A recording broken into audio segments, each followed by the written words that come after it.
Saudara, puluhan pemuda Gampung Lamle, Kecamatan Sukamakmur, Aceh Besar dibekali materi bahaya penyalahgunaan narkotika. Langkah ini dilakukan menyusul masih tingginya angka penyalahgunaan narkotika yang tidak saja menyasar warga di perkotaan, akan tetapi juga di kampung-kampung di Kabupaten Aceh Besar.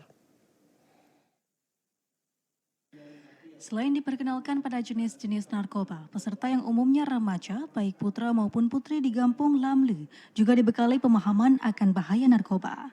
Kegiatan ini digelar di Dinas Syariat Islam Aceh Besar Kamis pagi. Tidak hanya itu, peserta yang terdiri dari para orang tua ini juga dibekali materi dampak buruk dari penyalahgunaan narkoba.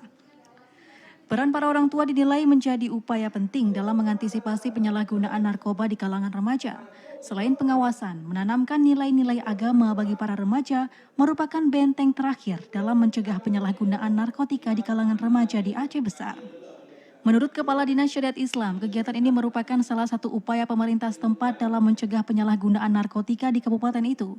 Kondisi ini menyusul masih tingginya angka penyalahgunaan narkotika, bahkan telah merambah hingga ke Gampong di kabupaten ini.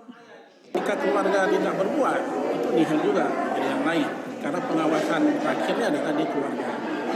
Terakhir sekali adalah kepada iman dan takwa. Itu remnya. Ketika nggak ada agama, itu tidak ada rem terhadap baik kejahatan apapun. Ketika mereka agamanya bagus, ini ada remnya di generasi mereka. Selain materi bagi para remaja dan orang tua, aparatur Gampung Lamle juga diminta berperan aktif dalam upaya pemberantasan narkotika. Mereka menerima bantuan ayat suci Al-Quran sebagai bentuk imbauan agar menggelakkan budaya mengaji guna mencegah kegiatan negatif di kalangan remaja. Dari Aceh Besar, Arman Konadi, TVRI melaporkan.